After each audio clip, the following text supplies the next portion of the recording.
This is Kathleen Radetsky from Athletico, who will be speaking on FCEs and their ability to accurately represent capabilities.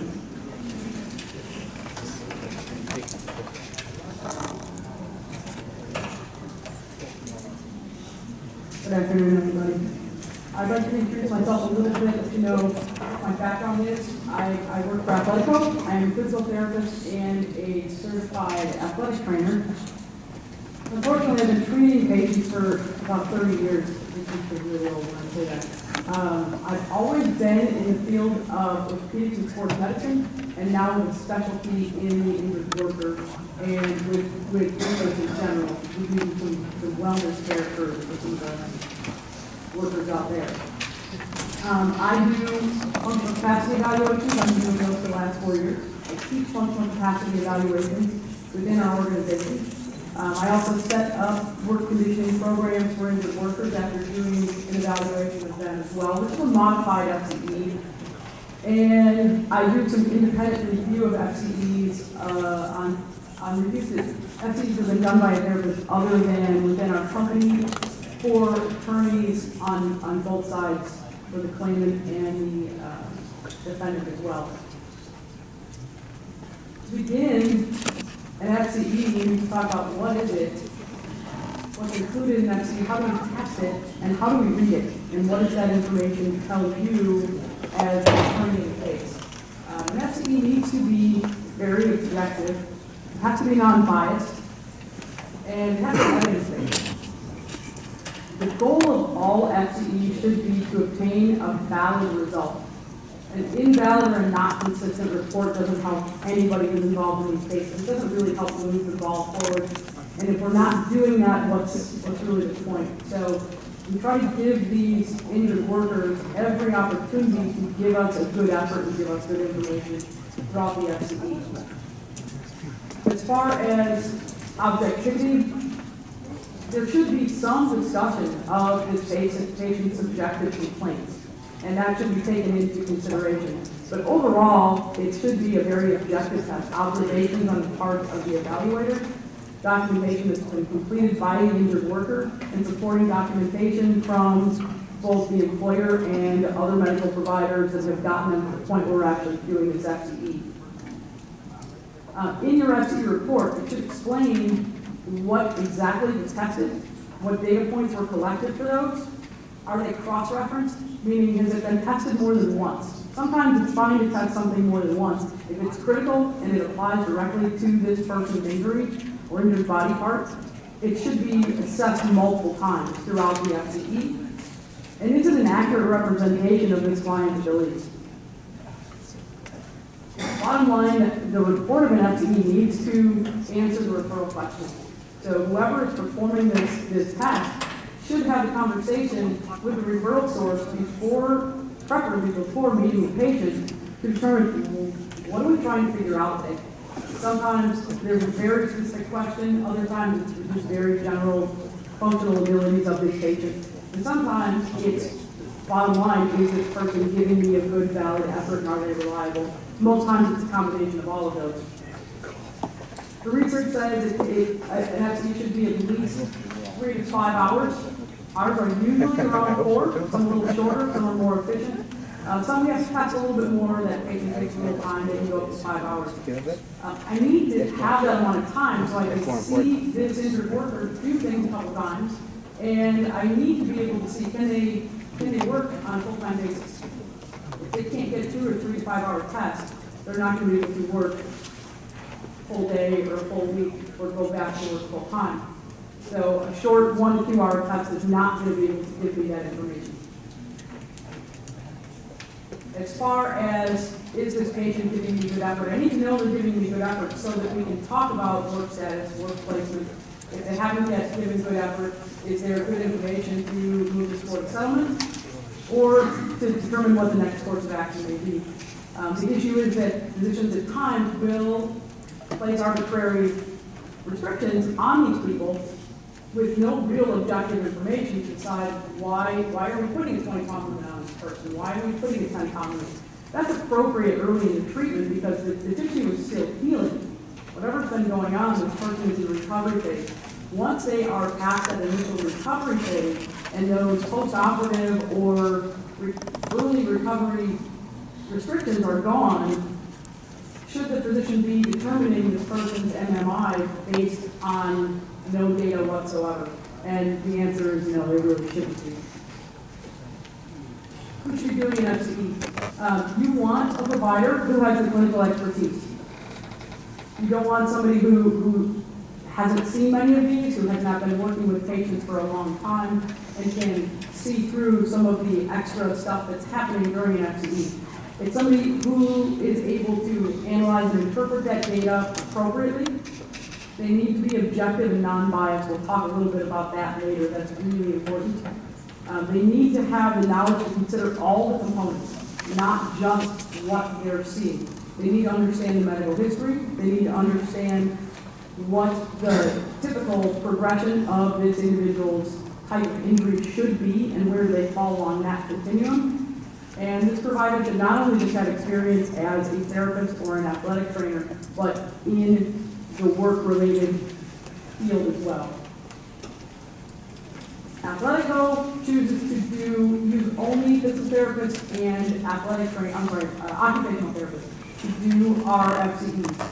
In this market, we see also athletic trainers who are able to do that. We will see physical therapy assistants who are performing FCEs that is typically co-signed by the physical therapist. My concern with that is I think the person who is doing the observation and the documentation should be the person making that recommendation and judgment on this person's ability. Kind of goes back a little bit to the end of that last speaker. I don't want to rely on what somebody else has told me. I want to make a decision based on what I saw with my own eyes. And that FCE needs to be defensible in court. All the people that are on this list are legally able to do FCEs. The PTAs and COTAs can, as long as it's co-signed. I just feel like, again, they need to be seen with their own eyes before somebody signs off on that. How do you decide? You may have no decision in who this worker is evaluated by. We all know that in this state you can't direct care, and that's the way it is. If you have a say, ask about the provider. I've had clients come in and look at me and say, my attorney asked me to ask you, how many FCEs have you done? And they told me, if you haven't done at least 50, I'm supposed to get up and walk out. I have no argument with that. Everybody has to learn, and there are people who have done less than 50. However, that speaks to their expertise in doing that FCE. And I commend whoever instructed that person to ask me. It's happened a couple times, not very often. You want somebody who has that clinical expertise and can legally render that decision, and that's based on our Practice Act in the state of Illinois and the various professions that will do these. Again, objective and non-biased. And you want to make sure that whatever protocol they're using, it can be defended. They should be able to support the results and defend it. As soon as a patient comes in, we need to make sure, and we try to do this ahead of time, that they're medically stable. I want their blood pressure under 160 over 100 and their heart rate under 100. Bottom line, I don't want somebody having a heart attack or stroke on me during an FCE. That is I never want anybody injured. Safety is of utmost importance during an FCE, but we screen these people out. If they are not below these numbers, we will send them for medical clearance from their physician. We encourage their own physician not to immediate care. I want somebody who knows this patient and says, yeah, it's okay to go ahead and test, or figure out why it's so high and let's correct that. I want somebody whose pain is stabilized. That's a very subjective statement. Most of these patients are here because they still have pain or some sort of impairment or deficit. So stabilized pain is very subjective. If they're struggling to do the most basic things in life, an FCE isn't going to go very well. That inflammation and swelling has to stabilize. The closest state of injury to FCE I've seen is 3 months. That's pushing it. It's doable at 3 months if this patient has done very well. In my opinion, if they're doing very well, I'm not sure why we're doing an FCE, unless the employer just wants to make sure that this person truly is safe to go back to work. In most cases, these are not issues. The blood pressure and heart rate may be. Most times people are relatively chronic by the time we get to an FCE. And then we also want to make sure that their deficits have been addressed by a medical professional, whether that's PT, chiropractor, whatever it may be, has somebody made an attempt to get this person back to where they need to be if they had appropriate care.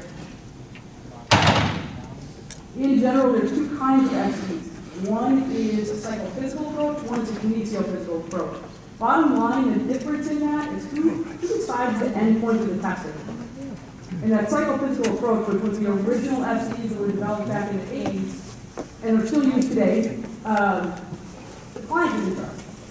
If that client says, I'm not going to pick up that box, or I'm done, quote unquote, is the most common thing that I hear every day, they're in charge of the testing. In a kinesiophysical, the therapist or the evaluator is the one who's watching and determines that endpoint. I need to see as the evaluator some change in how you do this task that I consider to be at least heading towards unsafe or unsafe for me to say, hey, no more, we're done, we're going to move on to the next thing. If somebody refuses to pick something up or they start to and set it back down, and that movement looks relatively normal, and I tell people, anybody, it doesn't need to be a medical professional, if they look at you and say, that looks pretty good, and they put it back down and say, I'm not doing anymore, that's the client being in charge. We all can see somebody walking down the street saying they're having a problem. It doesn't take a medical professional or a physical therapist to say this person is struggling. If they're showing me no sign of struggle and they stop the testing, that's considered a self-termination, and that is a red flag. Within those types of FCEs, there's three different kinds of C. Baseline is, I'm going to test everything I can to the maximum ability of this client. I may do what we call a job circuit at the end to assess their general abilities. This is done in cases where there's no job description, where it's not likely this person is going back to the same profession, or at least to the level of physical demand they had before. Or it can be done in cases of disability. Those are pretty challenging. You guys don't see those, but they're a tough FCE. It's a little bit harder on the client because we're going to test them as high as we possibly can on all tasks. In a job-specific FCE, I have a job description. I know what this person does. We're hoping to get them back to this same job, or at least a modification of this job.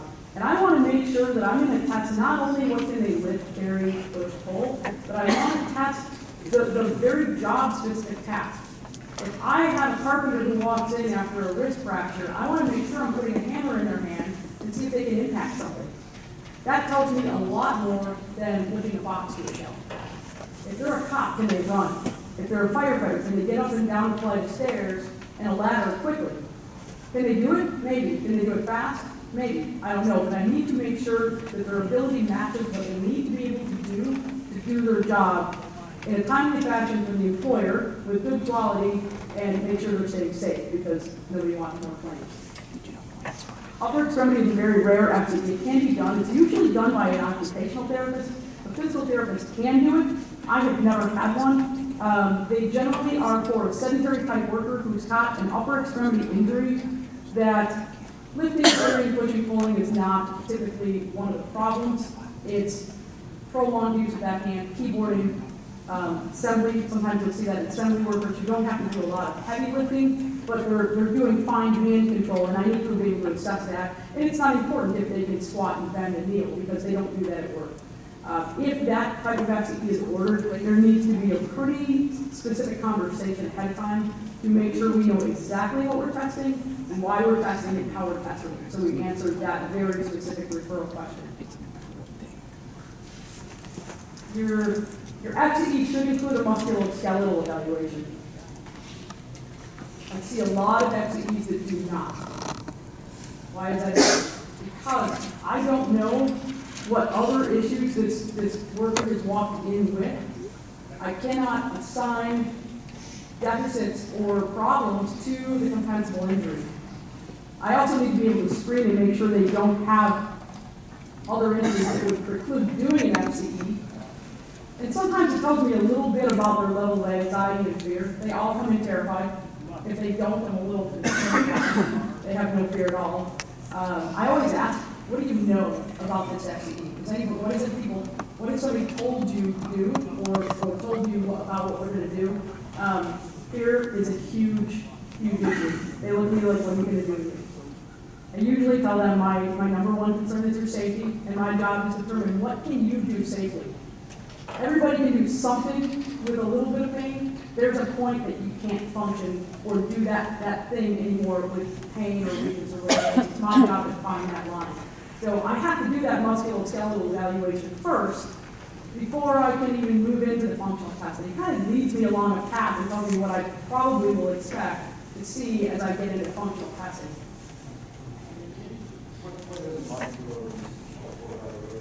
Musculoskeletal evaluation. That patient is going to come in, I'm going to look at their posture, I'm going to look at their range of motion, focus on the injured part, but not entirely. I'll do essentially a whole body screen to make sure they don't have a limitation.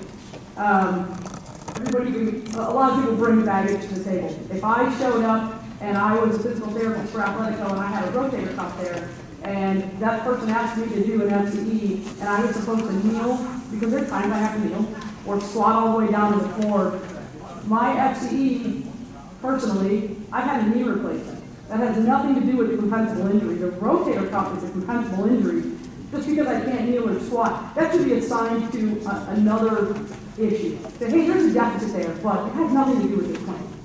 So the insurance company is not responsible, or maybe this worker has actually been doing their job and modifying around that for a while anyway. I don't want to ignore the fact that it exists, but I want to make sure that it's not assigned to the responsibility of this case.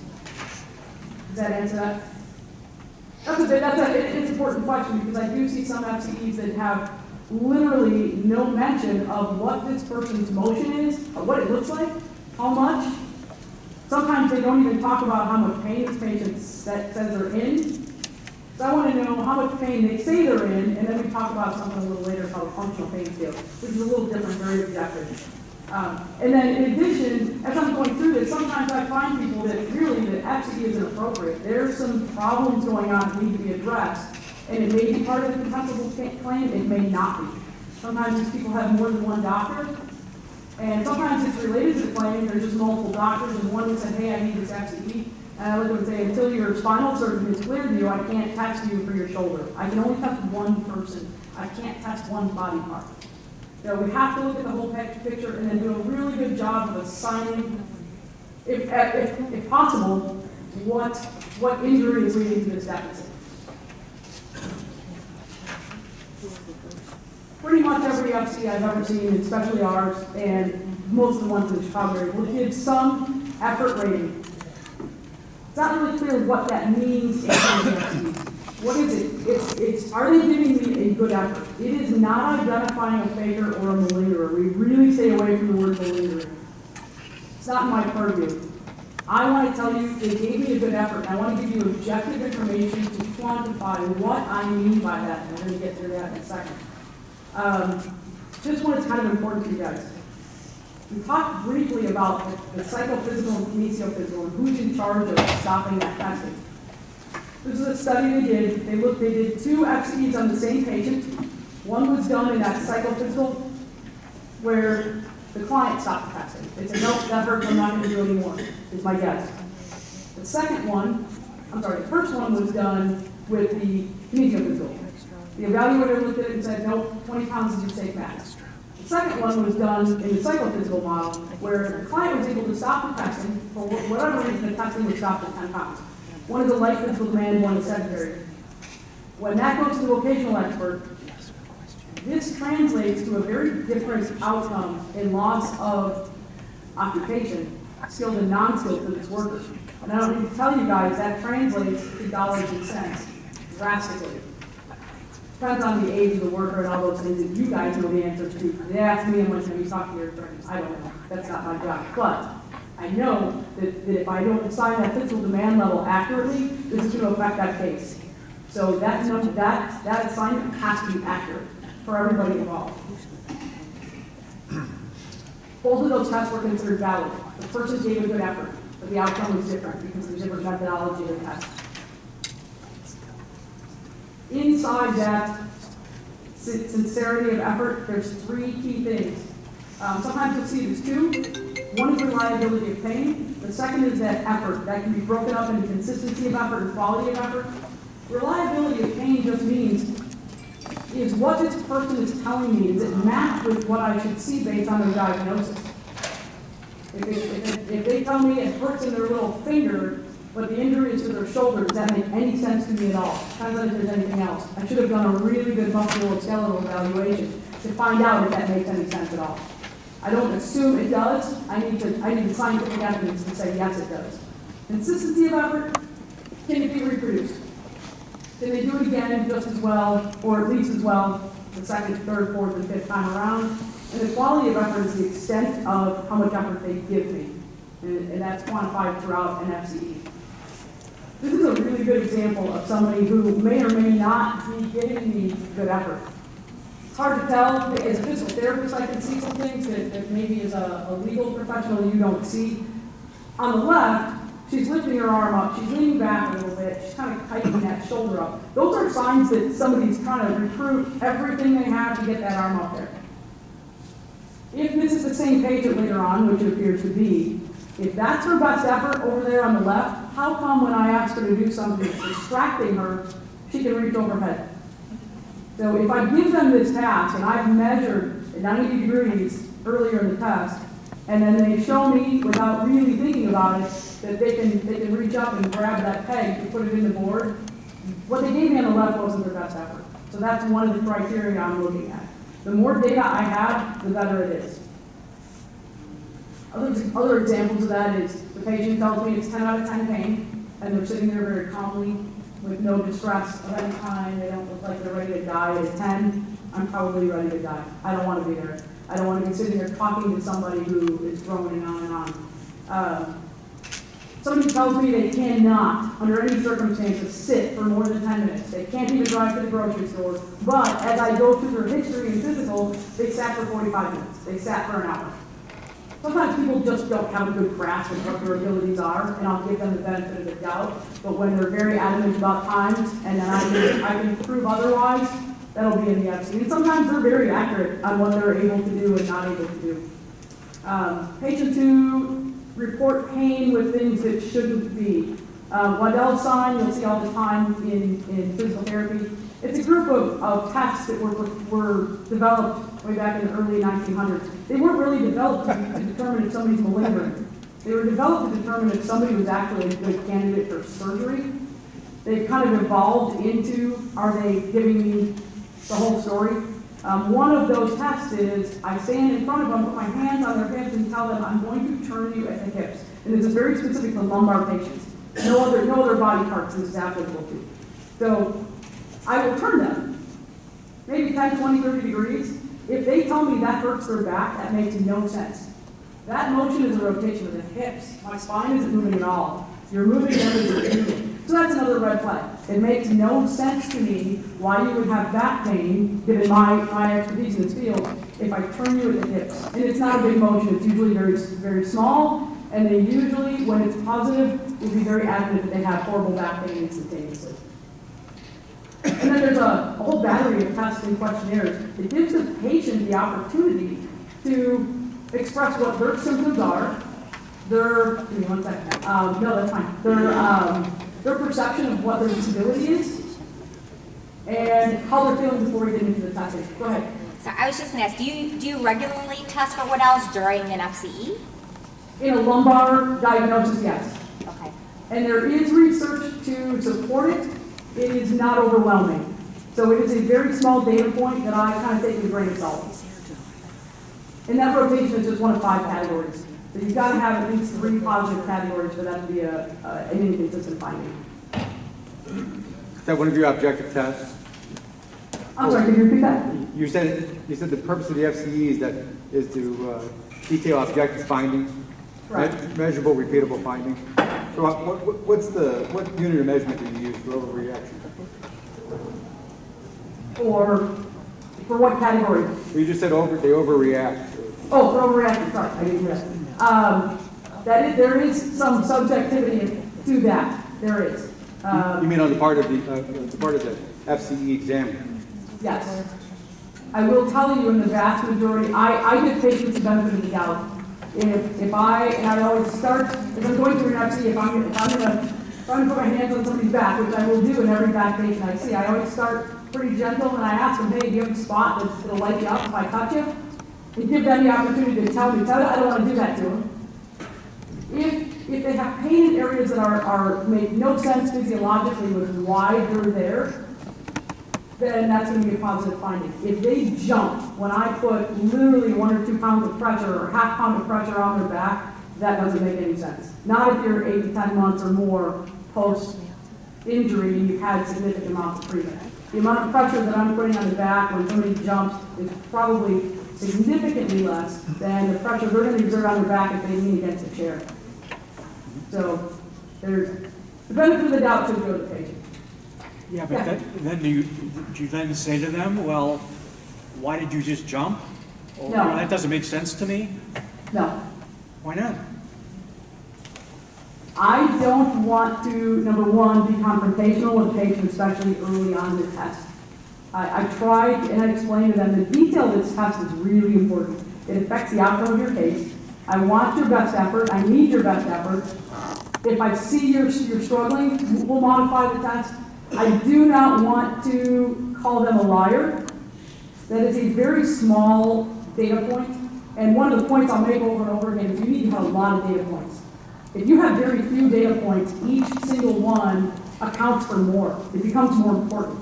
So the more data points I can put into this objective test, then that one thing is going to count for a whole lot less. Well, Yeah. I respectfully suggest that there's something in between saying you're a liar and confronting them about how is it that you're able or not able to do this when you're telling me, this, that, or the other thing, just so that they can explain.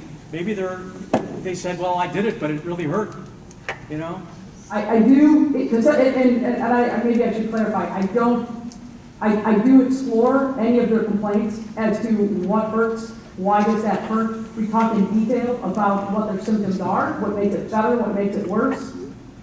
But the light touch of less than a pound or 2 on a low back that's chronic should not make somebody jump.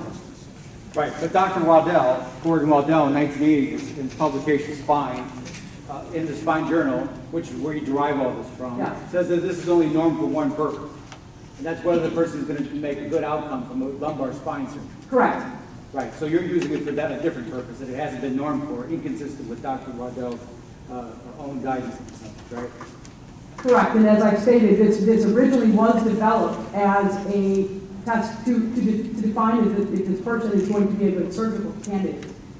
It has evolved in practice into being considered as one of many of the criteria. Is this person being realistic about what their symptoms are? I would never hang my evaluation on one point of a Waddell test.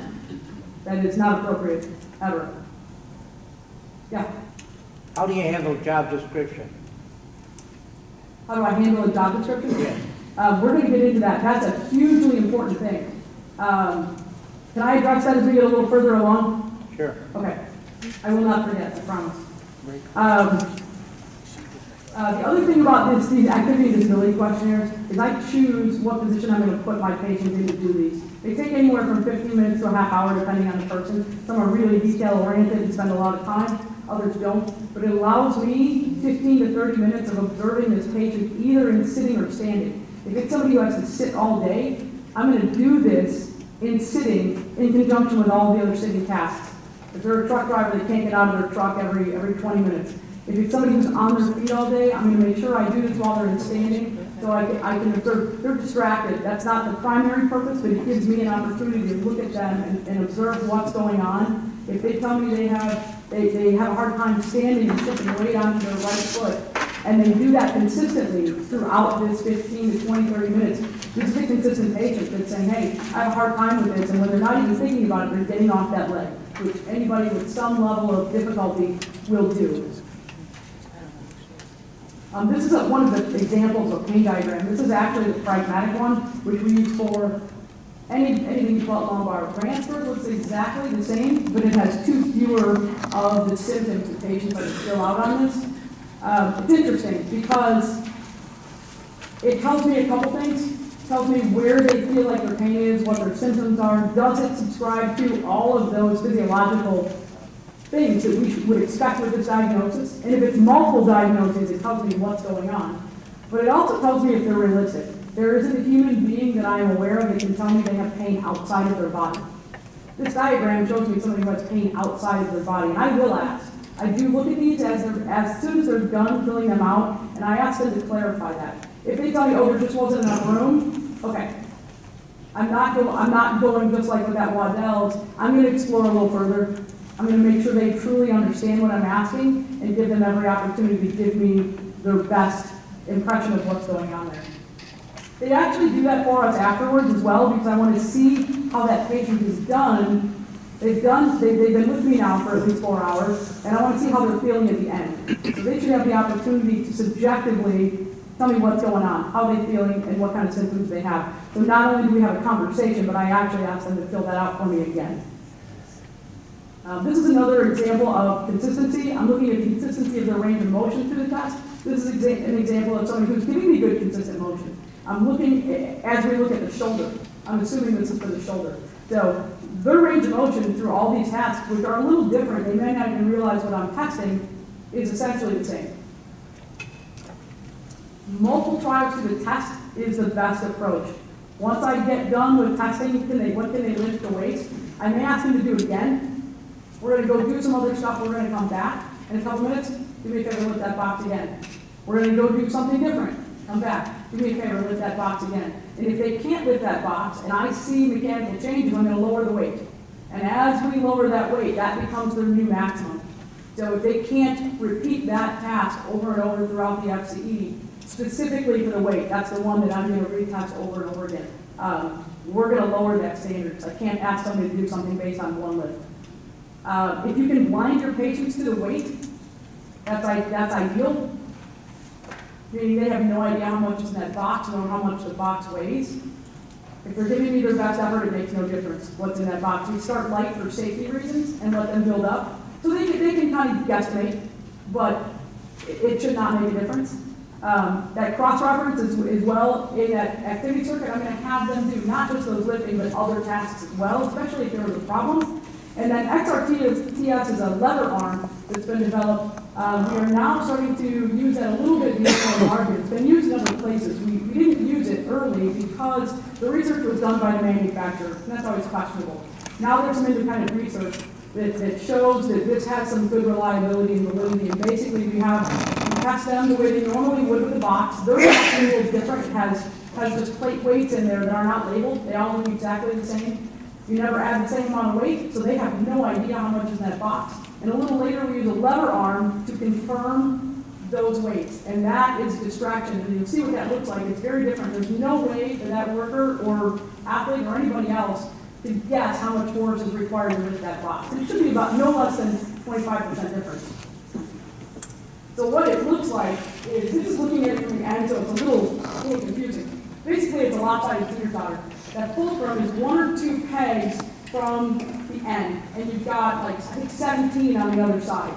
And the bar that the weight is on slides forward and back. So I can put a very small amount of weight out the end of the arm, and it can be quite heavy. I can put a lot of weight right over the fulcrum, and it literally weighs only 14 pounds. I can put 2 pounds on there, I can put 100 pounds on there. It always weighs the same because it's over the fulcrum of that lever. Or I can put it 1 or 2 on the other side, which actually assists the patient in lifting. So there should be a good correlation between what they can do with the lever and what they can do with the box. Yeah? With any of these CE activities, are you cueing the patient on ergonomically proper technique? Always. Just letting them lift the way they should follow. When we do the evaluation, I always have them do squatting with no weight before we get into the lifting to me, and that's part of our non-material handling. That'll give me a cue what their mechanics look like. I always have them start with an empty box.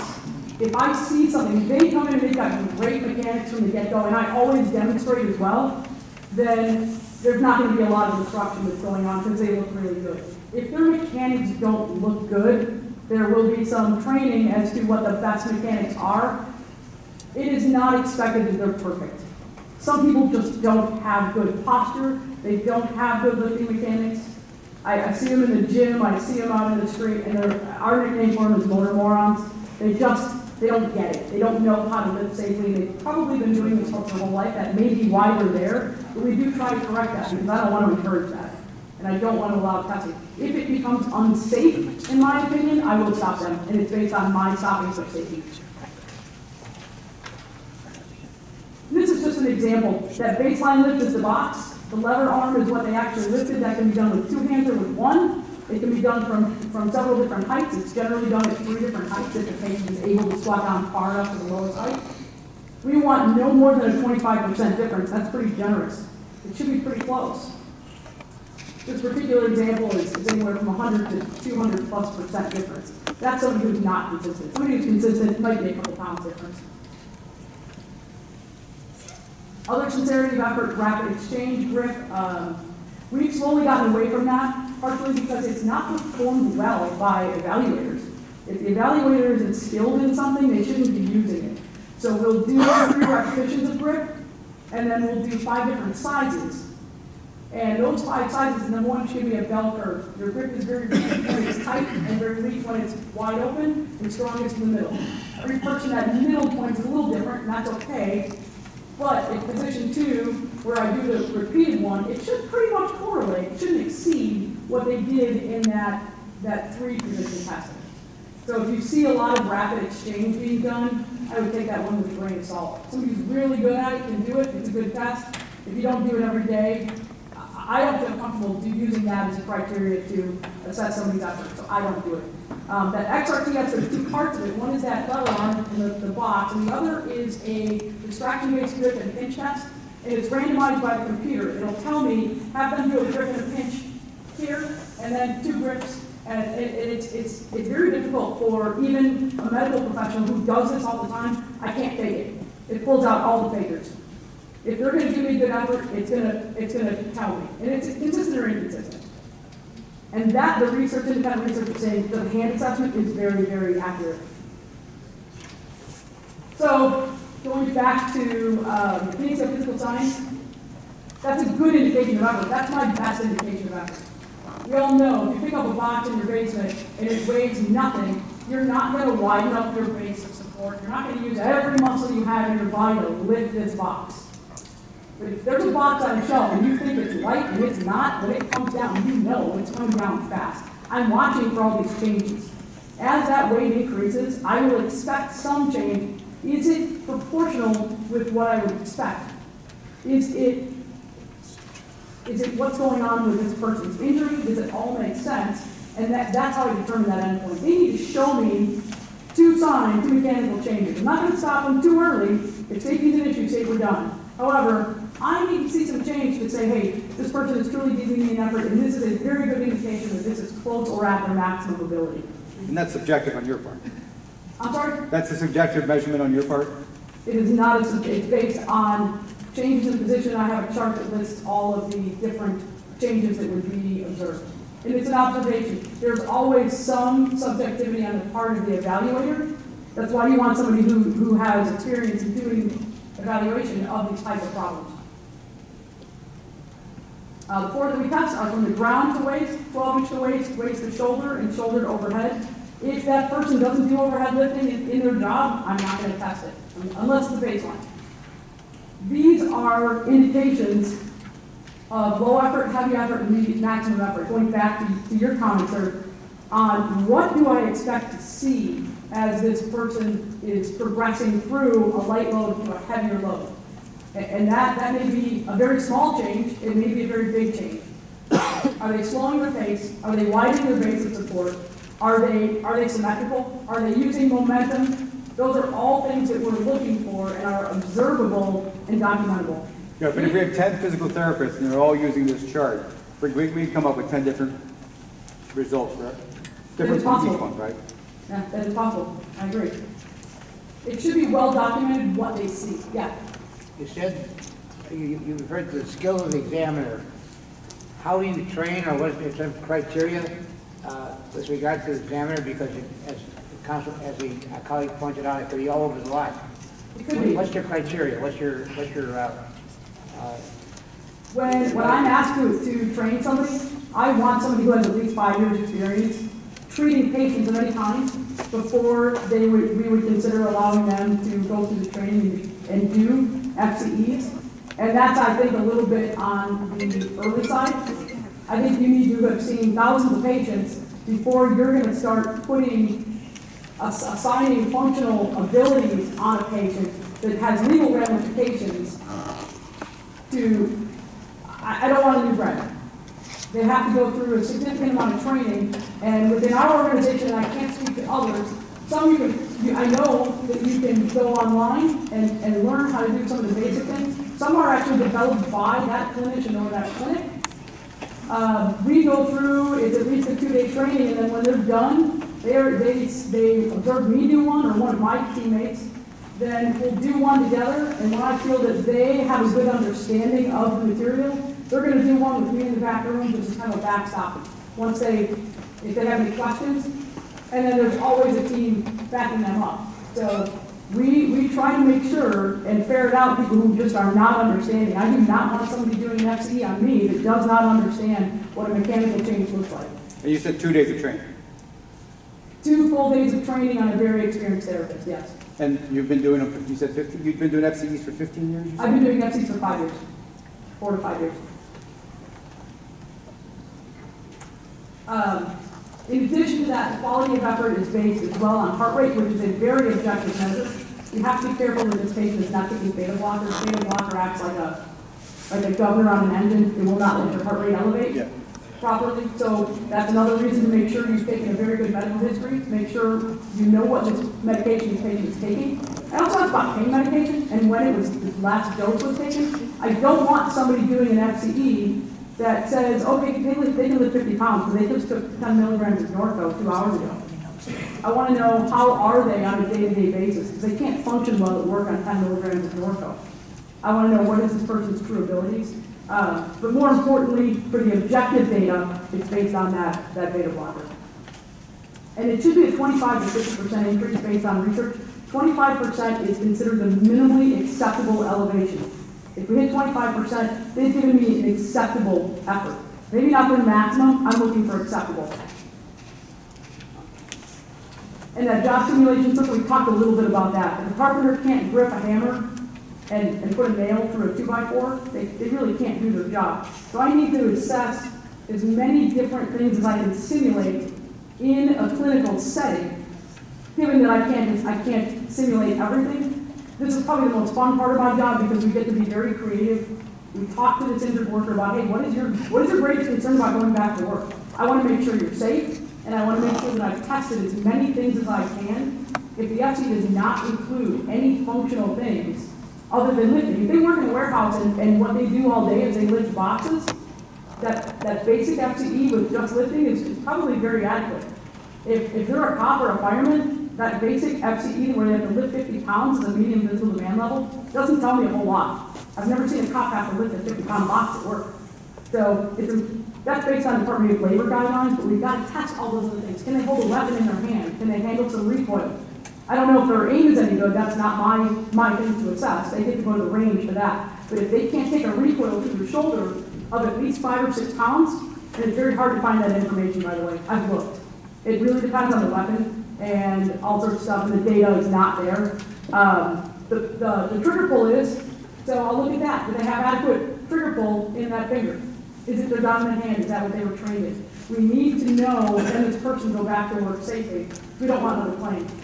We don't want them hurt. We don't want another claim. We want to make sure they're ready to go. In reality, that circuit may be shorter than that 30 to 60 minutes. It depends on how long the testing has gone prior to this and how many things you assess through the day. Sometimes that circuit is a little shorter. Sometimes they just can't tolerate it. I've tested a lot of things in this person already, and they didn't do well on those. If somebody can't kneel and they can't bend at the hips, they can't do CPR. I can't test CPR on somebody who can't kneel on the floor and actually get into that position. So even though I had every intention of testing that, I'll document, hey, I couldn't even test this because they performed poorly, even if it was a great effort on these other tests. So that should be delineated. It doesn't rely on the ability of that evaluator only, or my opinion. It's as much science, and the emphasis should be put on the objective data. The heart rate, all of those things that we've talked about, the mechanical changes are an objective observation. Sincerity of effort doesn't rely, we need a lot of data. I can't let that rely on just one or two little things. It needs to be a significant amount of data. In our FCE, if everything is tested, that's not appropriate for every patient. Very few patients I would test everything on. I'm not going to test pinch on an angle patient. That doesn't make any sense. The maximum, I believe, is about 140 points of data if everything is tested to the maximum ability. I try to get as many as I can. If I have to exclude heart rate, that takes out a lot of things. If I have to exclude grip, there's a question later, if somebody has a hand injury, is grip testing fair? No, it's not. It's still a good measure of what their strength is, but it's not a good measure of their effort, and that should actually be excluded on that individual. It's not fair to count that against them. Talking about the skill of the evaluator, ask, how many have they done? What are they trained in? I'm trained in at least in 2 different kinds, and I'm familiar with 4 different types of testing. That effort isn't just all that data. I'm watching them walk in, I'm watching them walk out, I'm watching their consistency of how they're moving throughout the day. And I want to get back to that job description. I need a good job description that needs to come from the employer. When I don't have a good job description, I will ask the employee, what do you need to do? I've made every effort to get one prior to the FCE. I've looked at the Department of Labor guidelines. In general, and even somebody who's not being tested for employment reasons will overestimate how much they need to lift. Once they actually get the weight in the box, they're like, oh, it's actually more like this weight. And it's usually a little bit less than what they assume. Not the greatest historians, and I'm not picking on just work comp people there in that particular statement. The employer's job description should be the most accurate, but it generally is very vague. I, at times, do get a very good job description. Department of Labor guidelines tend to underestimate what this person is required to do, and they're very vague. So, if I don't have a good job description to answer that question, I would prefer to do a baseline FCE, because I will tell you exactly what this person can do safely, and then I will hand that FCE report off to the doctor to make a final MMI. Hopefully, they've called the employer and they've given this report to the employer and or the attorney and said, here's what they can do. Can they do the job? In the case of that baseline, I'm not going to say they can or cannot do their job. I'm going to say they gave me or did not give me good effort, and here's what they can do. So that is a problem across the board. The good job descriptions are not available, and tests are done based on what the patient is telling us is their job demands. I have been instructed at times by a case manager, no matter what, do a job-specific FCE. In that case, I will delineate in the report that the job demands were obtained from the injured worker and have not been verified by the employer. Yeah. So can you tell us a little bit about that last statement you made where you said that when you determine that there hasn't been a good effort, you then say what they can do. How do you make that extrapolation from an invalid effort to what they validly can do? Is there like an add-on, like if they're not giving you a valid effort, you add 10 pounds on or something? I mean, no, let me go back. Okay. Because I think there was some misunderstanding there. If somebody has given me a good effort, I can say they can do this much. Great. If somebody has given me an inconsistent effort, I go back and I look at those 3 criteria we talked about. We talk about reliability of pain, the 2 types of effort. And I actually did an FCE yesterday where the one did come up as overall valid. His reliability of pain was below expected. He rated his pain much higher than would be expected based on what I saw. So in that case, I'll say, hey, he gave me a good effort. Here's what he can do. His reliability of pain is a little off. Hey, doc, pay attention. He's going to tell you it's a 7 or 8. It's probably not. I can't tell you what it is. If that number is below 75% across the board based on the number of criteria that I've tested, I'm going to say, hey, I can't tell you what this person can do. That's actually coming up. I can't tell you what they can do. I can tell you they gave me a poor effort. Here's why. Here's how I'm going to quantify that this is a poor effort. If they did some of the lifting, and sometimes we never even get to that, if they did some of the lifting, I can say they safely did at least 20 pounds. Therefore, here's the physical demand level. But I don't know what their safe maximum is. I would never assign a physical demand level based on an inconsistent FCE. Okay. And do you think that that's the standard in the profession? Do you think that that's what should be done? That there shouldn't be an assigned level of functional capacity if there's an invalid effort? That's a couple different questions. I do think that there is some variability in what evaluators consider consistent, based on my personal experience. But let's assume that it's inconsistent even in your eyes. Yeah. What do you think of this idea that there are professionals, and you sound like you don't do this, but there are professionals in your industry who assign a functional capacity even though there's been less than a valid effort. What do you think of that? I think that is inappropriate. Yeah. Do you think that it's appropriate to have an FCE performed at the same facility that a petitioner had his work hardening or work conditioning or physical therapy at? That's actually coming up too. That's a very good question that gets asked a lot. I think it's inappropriate for an FCE to be done by the treating therapist. If I have treated this patient in the past, I don't think I should be doing the FCE. In some markets, in the Chicago area, there's a physical therapy clinic every time you turn around the corner. So there's no excuse to say we can't move them to another facility or ask them to drive 15 minutes to a different location or bring in an independent FCE. I'm on part of a team that's mobile. I'm not centered in one clinic. I don't treat anyone. So in very rare circumstances, or I've even met my patient before, when you get out into rural areas, you may not have that luxury. It's not unethical, but it's ill-advised to have the same therapist. You know, if you spend enough time with that person, you're going to like them. You may not care.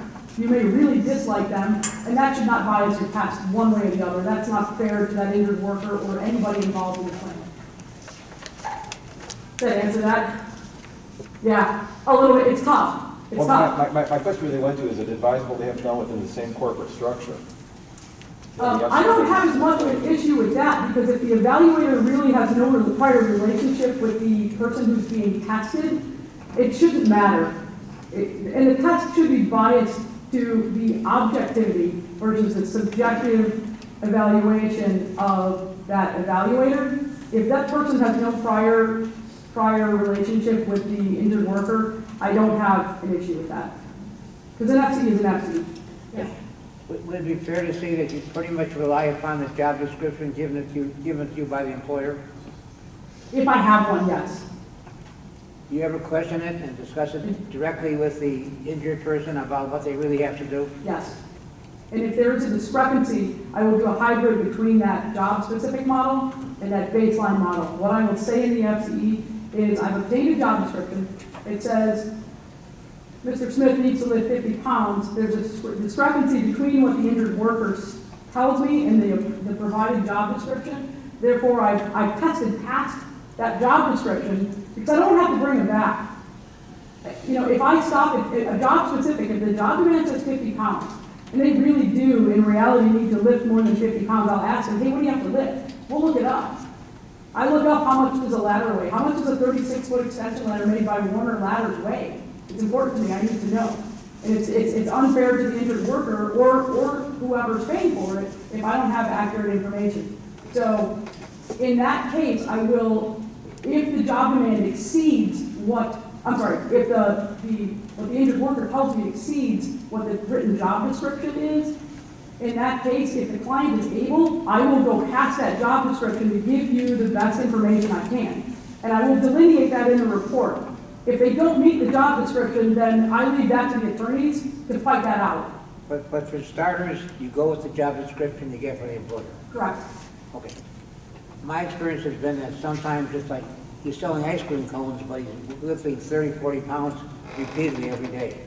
Totally different from what he does. Yeah. It's totally out of touch with reality. That happens. Yeah. I do, when I'm doing one, I will ask the employee, what is it that you're lifting? If you're selling ice cream all day, why do you tell me you're lifting overhead? What is it? It may be that they have stock that's going in a room, and they have to be able to put the stock up and take it down. And that may not be very clear to me in my definition of what this job is. So I do try to clarify with every person I do an FCE on, what exactly is it that you're doing? Tell me what is it, and if possible, that should be explained in the report where that number came from. If you can comment on it, say, hey, this is they say they've got to lift crates of plastic cups overhead. So, and I agree, there are times that workers are very inaccurate, and there are times that employers are very inaccurate. My job description is not the most accurate thing in the world. So the validity of your FCE is dependent upon a proper job description? Well, the validity of the effort of the client is absolutely not. But does my FCE measure what it's supposed to be measuring? I can only do what I can do with the information I have available. So I need to very clearly define what information I have available, what it states, and if there's a discrepancy, then that needs to be discussed among the legal people involved in the case. And I have had cases where they came back and said that I had to test somewhere else, and they didn't test, the job description was not found, or it was different than what they said. Here's what we want tested. Unfortunately, the recommendation would be to retest that person with the most accurate information. How are we doing time-wise here? Pretty much done. I hope I answered some of you guys' questions. These are really, really important. And if the person isn't giving good information, it's not very helpful. Go ahead. I've been the occasion to do a FCE for a medical professional, hygienist with a hand injury. And how would you go about a job specific FCE for such an individual where a larger component of what they do is the confidence they have working on patients? Couple parts. No, I do not recall doing a hygienist. I have audited a chart on somebody who was a hygienist, and their issue was not confidence. Their issue was they had a leg injury and they couldn't stand all day. In somebody like that, my FCE will not be able to comment on the confidence in their professional ability to do their job. I can only comment on the physical functional tolerances of that person. And that goes back to try to simulate that. I did have to test a dentist, so that's very similar. He was, I don't recall what his injury was. I don't think it was a hand, but it may have been a shoulder. He was concerned about reaching over his patient and being able to do what he needed to do. So we set up a room and tried to simulate a dental chair, and he simulated that task for me. And when I'm done, I always ask them, did we get close? Did we miss anything? Because I don't want to miss anything in an FCE. I want to make sure that I've tested what's, and I usually ask my patient, if somebody was sending you back to work today, and we know that's not the case because you're with me today, what is your greatest concern about returning to work? Or what do you think you can't do? That will guide what I need to test in that job specific part of the task as well. But, you've got to try. As far as the professionalism, I can't comment on that. I can only comment on the positions they need to be able to get into. And if I didn't test it, I shouldn't be talking about it. And sometimes, if you don't test everything, all you can talk about is the lifting carry, and that does not help, especially in that case. Any other questions? Can I have one more? Really quick. Really quick. Okay.